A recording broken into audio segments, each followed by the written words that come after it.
This place doesn't look like much, does it? I didn't believe this was Randall's old joint until I checked inside. Shame that it's been left abandoned. That painting is something to see. I figured it was a matter of time before you showed. Rumors spread like the clap in the Mojave. At any rate, you're here in all your glory. The Courier. Do you get tired of that title? It's not very imposing, you know? Maybe that's the beauty of it. Nobody expects to be downed by a messenger. Hey, here's your letter. Oh, and you're dead. Do you pronounce it courier or courier? Probably doesn't matter. Tomato, tomato.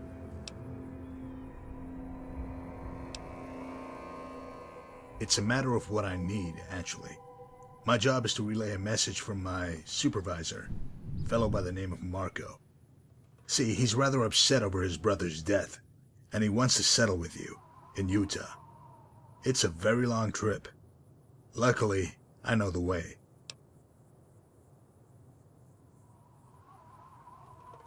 You are tightly wound, you know that? Just relax, hero. You'll get there soon enough. First, you're gonna help me with some business here. There are a few contacts here in the Mojave that I need to sort out on behalf of Marko's business interests. Funny thing is that there's some overlap with your past work. I managed to look through some of Randall's old records in the shack. To his credit, the man kept very meticulous records. He must have been quite the typist. Anyway, if you want to reach Utah, first you'll help me solve problems. Sort of like bounty hunting. Oh, and don't worry, you won't have to kill any women or children. Nothing that might compromise your code. These pretty much have it coming.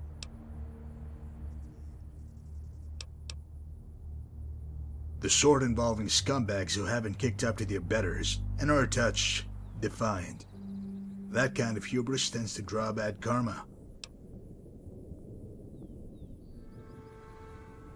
That depends. Everybody likes choices in life, so let me varnish my offer so there's an illusion of freedom. You can swallow your pride and help me, which will doubtlessly provide opportunities for enrichment, conversation, and all manner of excitement. Or you can forgo my offer and fecklessly wander the wastes, wondering how you let a chance at Marko slip through your fingers. I'm sure some people would consider them equally valid choices. What a team we'll be. I can't wait! Gotta make a little stop before we meet the first guy. Here's the spot on your map. See you there.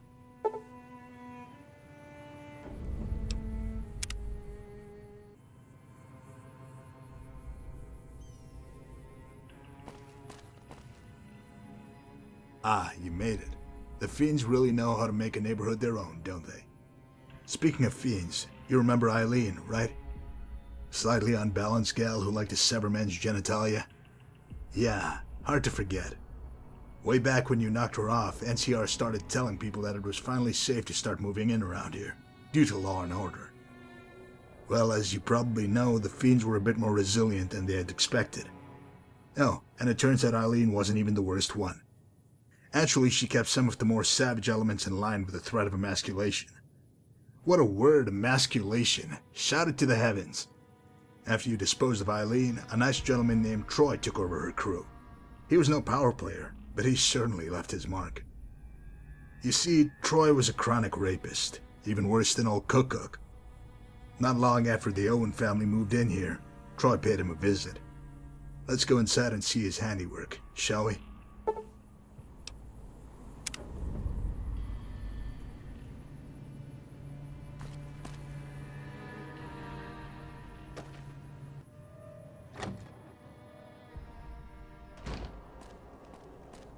You know, if I knew that I caused this, even in a crazy roundabout sort of way, that would just eat me up inside.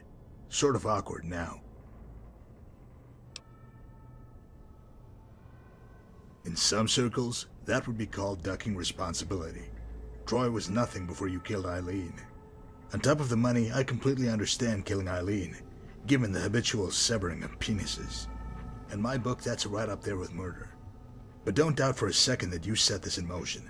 You can't kill and walk away no matter what side of the law you think you're on. Nonetheless, we can sit here arguing about rapists and dick cutters, or we can go kill fiends. Never gets old, does it? I'll see you at Troy's.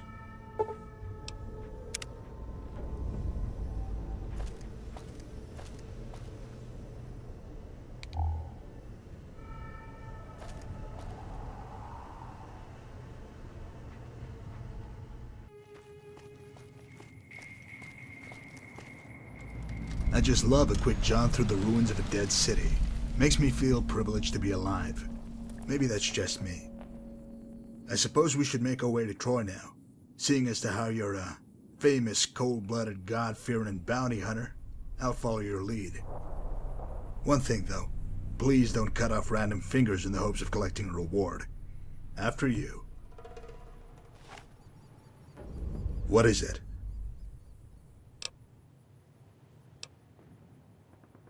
I suppose in a strange way he's not much different from you, courier. He was forged in violence, reborn a survivor. He's not exceptional in any physical sense, nor is he the most intelligent man I've met. I suppose it's his will that sets him apart. There have been times when most men would have succumbed to defeat or even death, yet Marko won in the end. He told me about the time he was captured by raiders back east. They ate Marko's comrades and forced him into servitude. He went along with it, ingratiating himself with the leader and even proving himself as a capable cook. The raiders grew to trust him. He was eventually offered the chance to join their ranks, on the condition that he prove his ability to kill without hesitation. While he had certainly killed before, this was different. He was ordered to slaughter the family of a random farmer, a fellow by the name of Randall. Given your history with Randall, I have no doubt he's told you what transpired. Marko killed them all in front of Randall in gruesome fashion. The slavers' leader was so impressed that he made Marko his right-hand man. Marko soon exceeded all expectations as a raider. It seemed as if Marko had assimilated into this new lifestyle with no regrets or grudges, for a time. Then, they ran into a rival group of raiders. On the eve of their battle, Marko sedated the leader and carried him to the rival encampment. With a rapt, surprised audience in full view, Marko blinded, castrated, and paralyzed his leader, then announced his intentions. He declared himself leader of the rival tribe and would face anyone who thought himself more worthy. None challenged him. With his intimate familiarity with his original clan's tactics, Marko led his men to an easy victory. The fate of the captured raiders was grim. Most were blinded, emasculated, and crippled, much like the leader. Additionally, they were disemboweled. For days, Marko allowed his dogs to feed on the entrails of the dying men, taking care to ensure their survival long enough to extend the agony.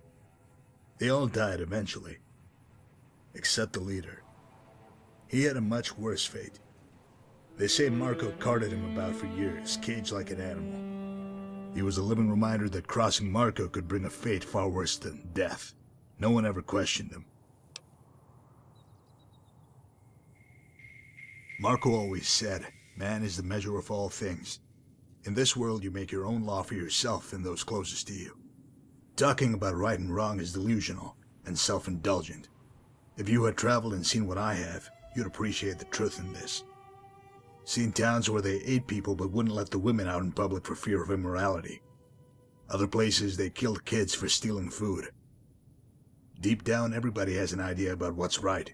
Sleeping with another man's wife? It's okay, she's unhappy. How about robbery? Oh, they're rich. Marko taught me to look within, trust my own instincts, and most importantly, to do what it takes to stay alive. He always looked after his people. So to answer your question, I don't feel guilty. There ain't no heaven or hell, just this rock. And I'll get mine while I'm here.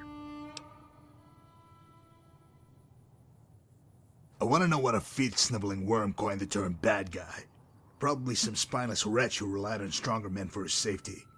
You know what bad means to me? It means you're strong, you endure when others listen to that pussified voice inside, lay down and die. I don't know about your world with all its nations and laws, but in my world, good is raw flesh that's stripped and eaten by the hungry. What would you do without a few bad men around? No job for starters. You're only as good as the man across from you. It's what builds you. You've smoked a few lowlifes and now you're supposed to be special? You're just another meatbag with an expiration date. The hubris of it, to call me bad. There will come a time when you'll wish you had more bad in you, because good lets you down in the end. Why wouldn't it be about Sergio? Even bad men love their brothers. You might say their mutual interests made them closer. You're not completely off base, though. Before Sergio was killed, Marko had already heard some of the stories coming out of the Mojave. People talked about some courier who was all but unstoppable, a veritable force of nature by all accounts. That didn't sit well with Marko. I guess on some level he wants to prove that you're no better than the rest of us mere mortals. Or at least not better than him. You've been riding high since you ducked the Reaper.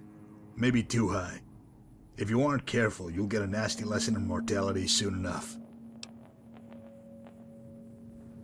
Do you always imagine elaborate, contrived showdowns with your antagonists? I'm afraid Marko's a touch more pragmatic in his outlook. Don't worry, he'll fight you on his own terms when the time's right. First, I have to see to his interests while he stabilizes things in Utah. He told me that Sergio came here, squared off with you in some mountain town. Didn't work out well for him, did it? Do you want Marko that badly? You have to know that it's risky going up to Utah.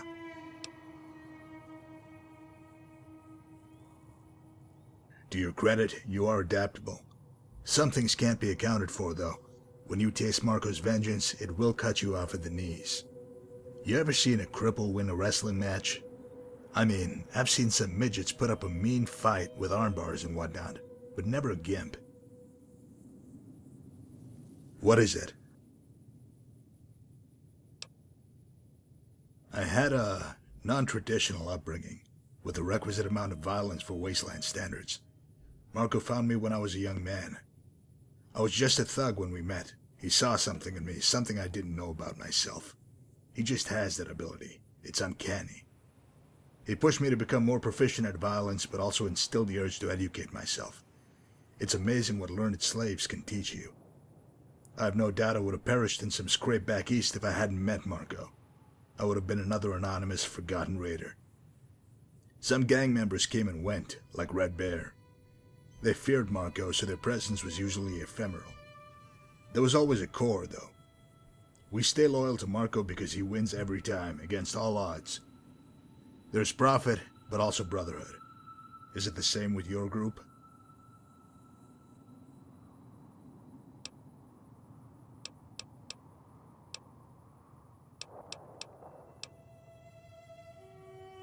Respect? All the time, even when someone is drunk or careless? I wonder how you tolerate their flaws, and vice versa. It was given to me when I came of age, so very long ago.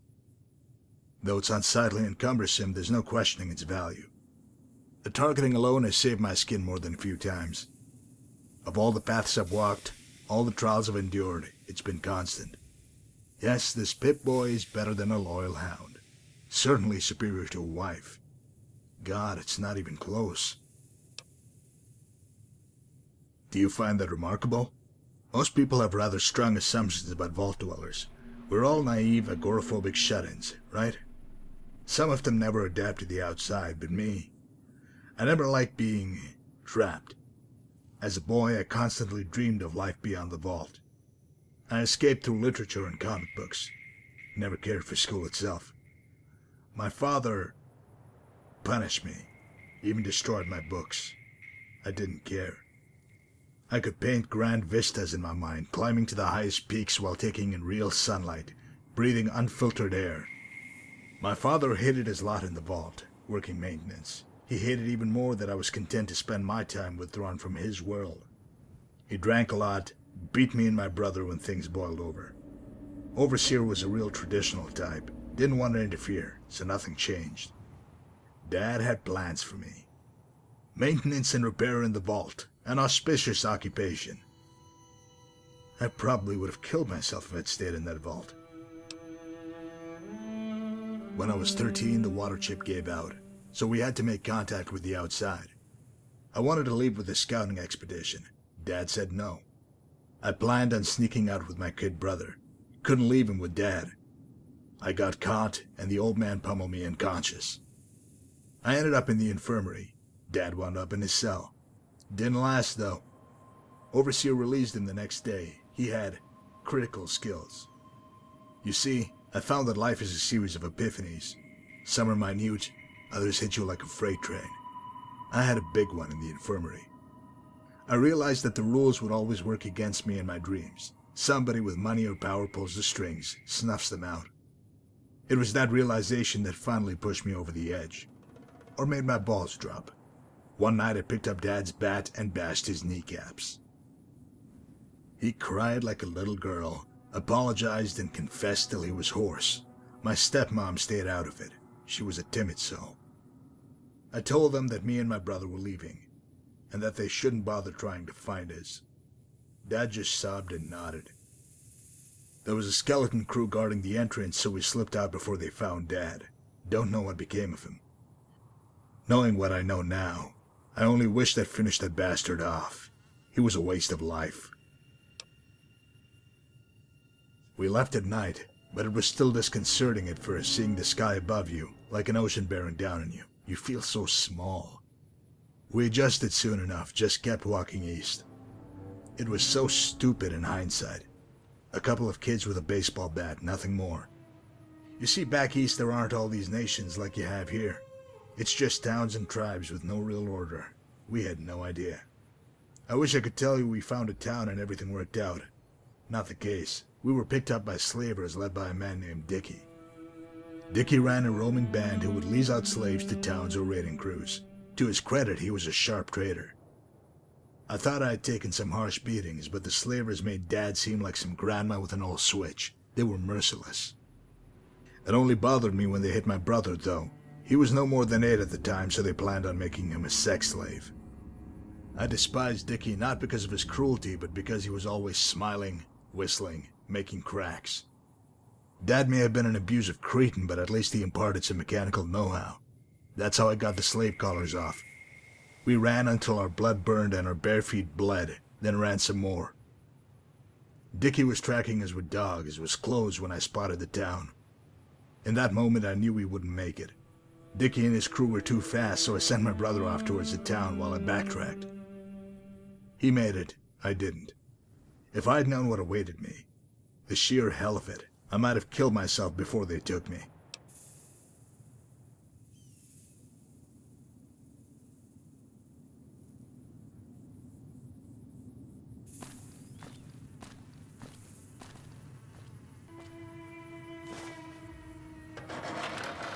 Who the fuck are you? What the fuck are you doing here? Troy. You have been a busy little boy, haven't you? All that robbing and raping going on, yet you can't seem to return messages. What? Who the fuck? I'm about to light your ass up, cocksucker. You know who I am? I'm gonna smoke you, then fuck you right up the ass. No, you won't, Troy. Do you know who I work for? A gentleman by the name of Marko. He's very unhappy that you ignored his messages. Not good, Troy. Marko? He sent you? Oh, fuck. I didn't mean to ignore him. Shit just got fucked up. I was busy and... Shh, Troy, calm yourself. No point in making a scene. Keep your dignity intact. You could have avoided this with timely correspondence. Oh, God. He sent you to kill me, didn't he? Please, don't. I'll give you money, girls, anything. Why does everyone just assume I would want a woman? I do prefer them, but you never know. Doesn't matter. Troy, this is a matter of balance. I can't go like this, Mama! Now, would you look at that? Troy, you went and pissed yourself. Would you relax? I'm not going to kill you. Really? Oh, thank you. I'll do whatever you want. Just tell Marko. I'll do it.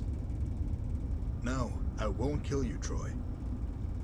This bounty hunter will. Oh, shit, Mama!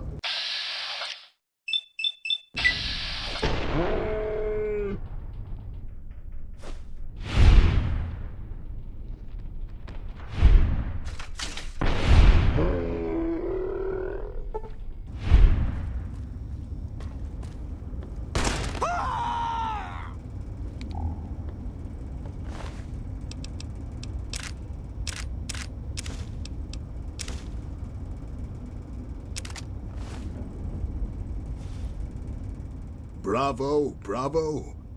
When Marko told me to bring you, I told him, well, I thought that it was crazy. But you know what? He was right. You're a real killer. Next stop, Freeside. We get to take in the splendor of Vegas's grand cesspool. I'll see you there.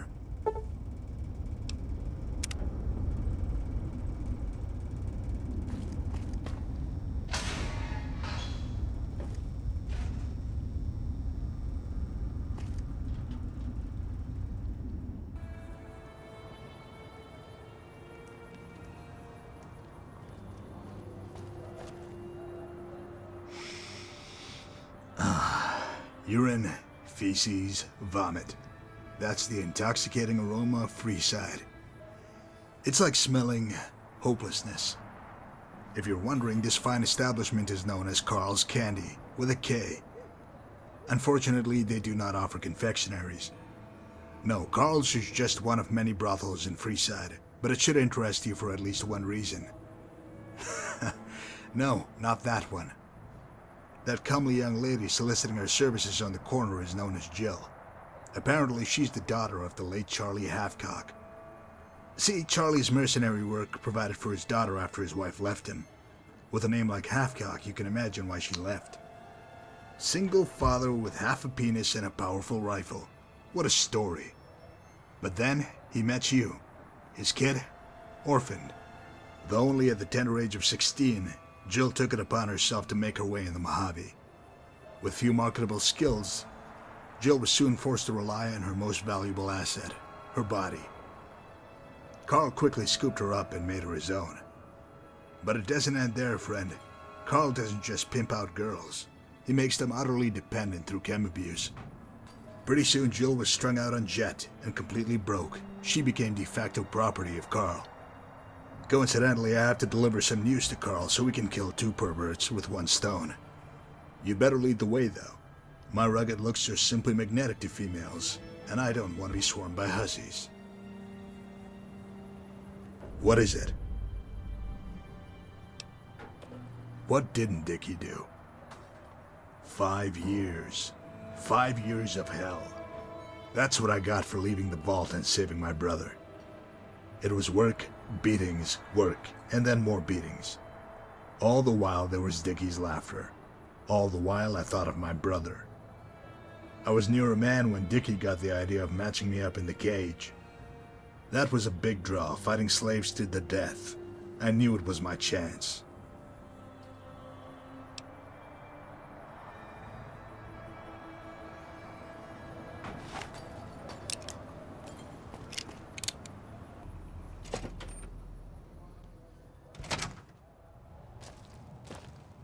Shut the fuck up, bitch! You want another smack? Do you? When Karl says to suck his dick, you better motherfucking suck. Do you mind? I am trying to work here. If you're looking for some tail, check downstairs. Ah, Karl, tell me, does it make you feel strong when you smack around starving hookers? This is a real man right here. Ooh, excuse me? You go walk into my place and lay down attitude? Motherfucker, I will crack your skull open and shit in it. As much as I want to be moved by that arresting imagery, I need to get to the point, Karl. Do you remember the arrangement you had with Marko? Marko? Are you serious? That motherfucker ain't even real. So I took some guy's money and said I'd kick it up to Marko. What of it? It was a scam. No scam, Karl. You knowingly stole from one of Marko's associates, then went on to denounce the whole affair in public. Bad judgment, my boy. You can't be serious. I was just joking with some boys in Freeside. Everyone knows Marko isn't real, right? Oh, fuck, man. Oh, fuck. Holy shit, man. No joke, Karl. We'll make it quick. Hold up. Or maybe not. It's really up to the discretion of my associate.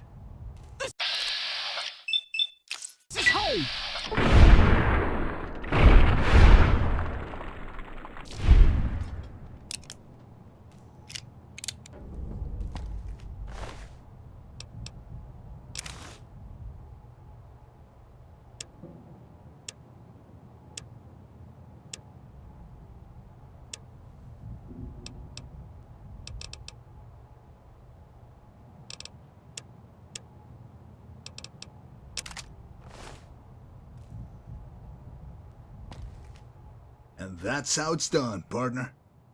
You showed patience, but didn't hesitate when it was time to act. Well done. Just one more stop and then we can begin the great trek. There's a little homestead I want you to see first, though. Here's the spot on your map.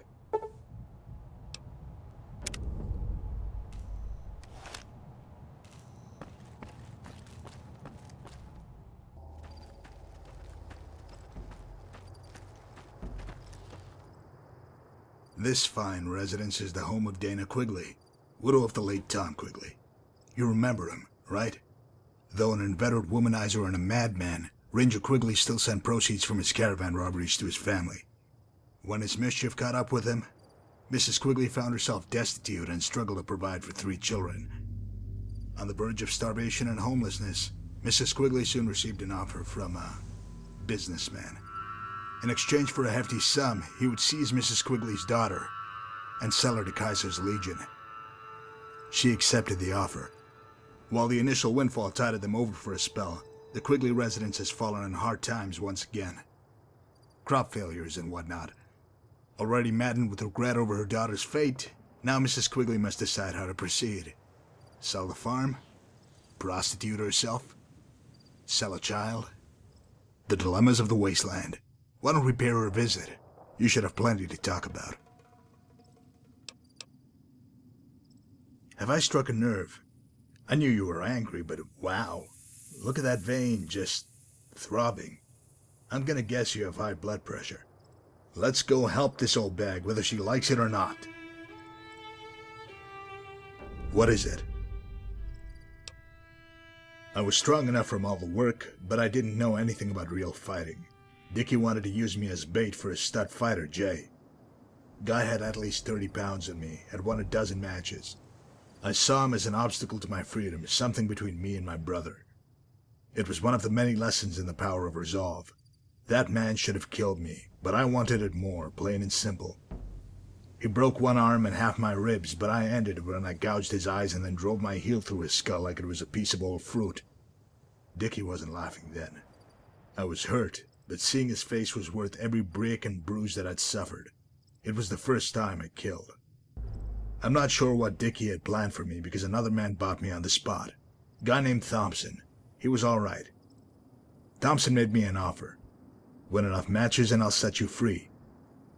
Win a lot of matches and you can join the crew. So I did. So I fought and I won. Every type of man, big, small, slow, fast. I found a way to kill them. It always boiled down to willpower, nothing else. Thompson was an old fellow, gruff but fair. He pushed me hard, but it paid off. He never beat me, not that I gave him reason. I respected him. He recognized the fire burning in me, knew how to harness it without smothering me. Wasn't long before I was working alongside him. After Thompson died, I was in charge. Wasn't long after that I met Marko, and the rest is history.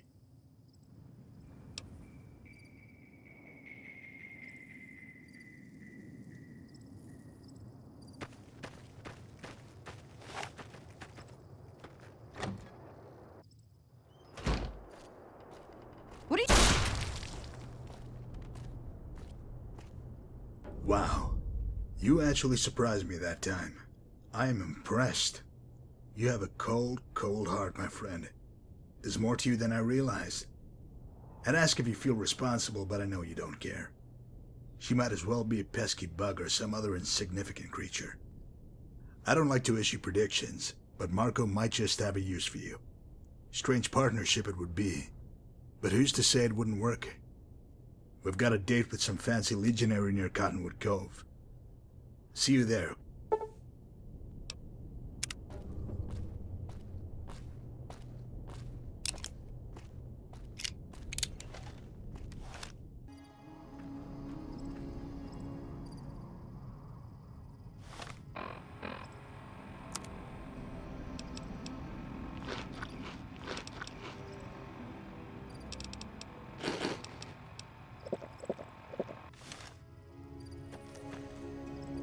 This nice little cavern is the temporary home of one Marcus Scribonius Libo Drusus, an important man given his responsibility, slaves. Unbeknownst to his comrades, Drusus has been engaged with unsavory elements that happen to be in the employ of Marko. Lining your pockets is a capital offense in Kaiser's Legion, along with everything else. But corruption makes it more capital? Recently, Drusus has had second thoughts about his past exchanges. So it's high time he's reminded of his obligations.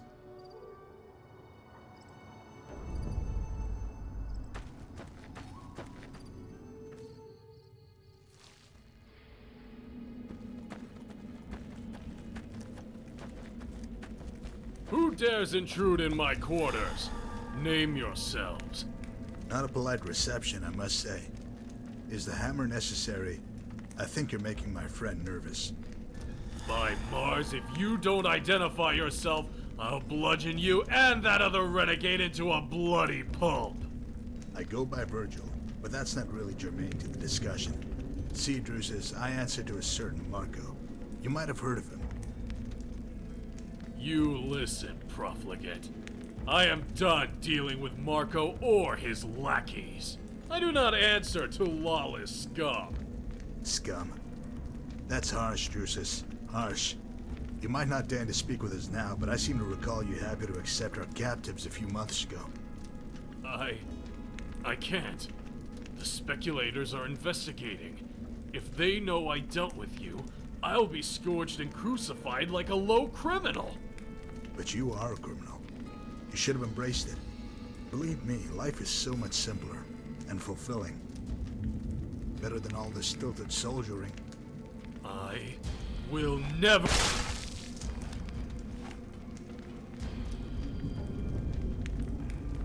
Requiescat in pace, Drusus. He couldn't accept the change rendered by his choices. Now, where have I heard that before? If you're poised to lose some witty retort or just good old-fashioned vitriol, save it for just a touch longer. My business here is settled, so I must depart for Frosto. If you wish to join me, go to the Northern Passage and we'll make final preparations. Oh, and please leave any accompanying rabble here in the Mojave. Marko instructed me to bring you and no one else. See you there.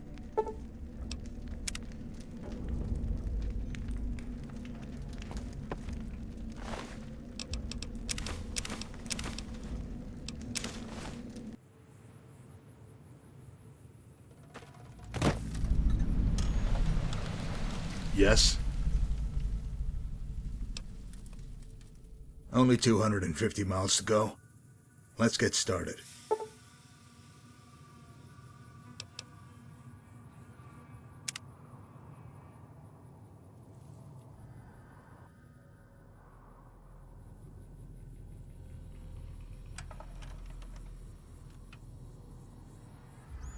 It's a nice long walk to Frostville, so pay attention and you might learn something. Over the years, travelers have told stories of a man in black, the most dangerous killer alive, from somewhere far to the east. For you, he was merely a name, Marko. He would have remained just that, if not for a chain of events after you emerged from the grave. You squared off with the Mojave's worst, and prevailed. Some began to speak of you as a living legend of the wasteland. None of this would have mattered until you met a man named Sergio, and killed him. Then you had Marko's full attention. When he heard about his brother's death, he sent me to find you, to bring you to him, so that you could settle this. Now there will be a grim meeting between you and the man in black, after which, only one legend will endure.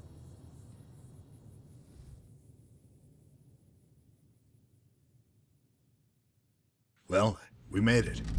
Don't you love that clean mountain air? Breathe it in, savor it. Do you have anything you want me to relay to Marko?